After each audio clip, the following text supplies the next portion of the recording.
L'exploration des océans et des nouveaux mondes s'est souvent soldée par des disparitions, des voyages sans retour.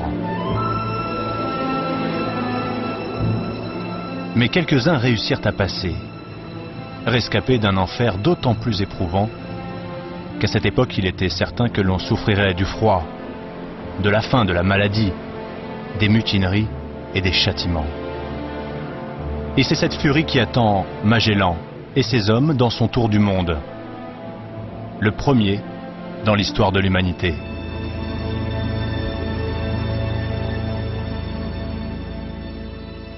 Le voyage de Marco Polo aux confins du continent eurasiatique révélait à l'Europe d'immenses richesses. Dès lors, le Portugal a tout misé sur le contournement de l'Afrique. Enfin, en 1492, Christophe Colomb découvrait les Indes occidentales et 8 ans plus tard, Vespucci, un nouveau monde. Le tout ne faisant qu'un, à savoir l'Amérique.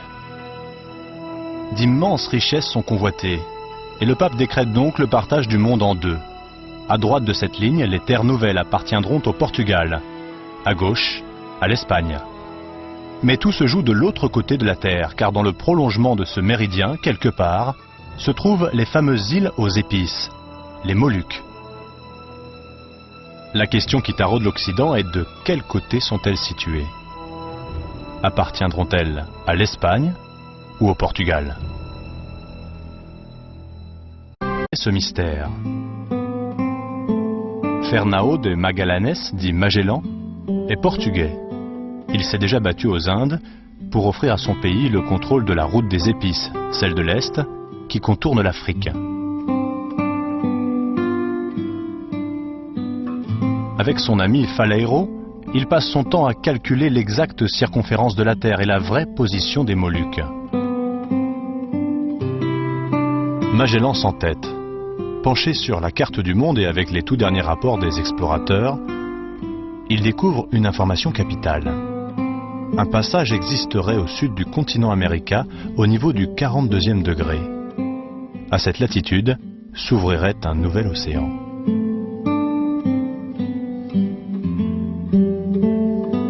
Cette position sera gardée secrète par Magellan, d'autant qu'il est en chemin pour défendre son projet devant le roi d'Espagne, après avoir essuyé un échec cuisant devant son propre roi. La partie s'annonce serrée, mais Magellan détient un argument de poids. Ses calculs placent les îles Moluques du côté espagnol.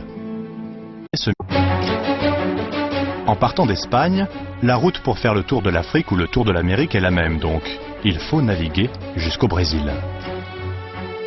Le vrai problème de Magellan est d'être l'amiral portugais d'une flotte commandée par des Espagnols.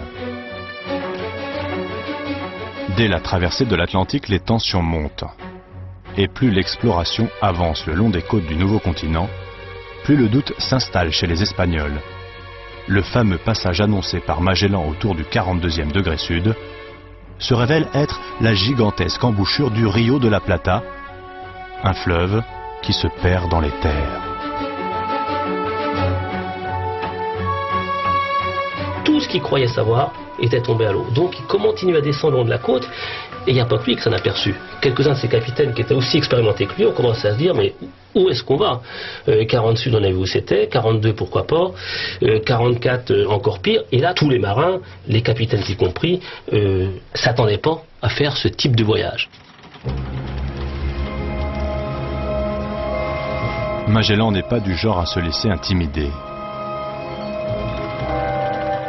Et aussitôt qu'une fronde gagne les autres bateaux, il convoque sur son navire les capitaines espagnols.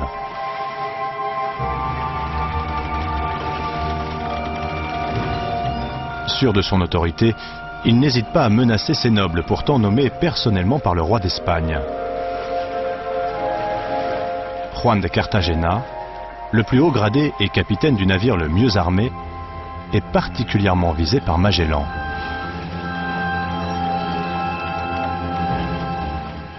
Mais cette mise au point virulente de Magellan n'a fait qu'amplifier le sentiment de défiance à son égard. En fait, les capitaines espagnols reprochent à Magellan de ne pas être associé aux prises de décision, ou du moins à connaître ses projets.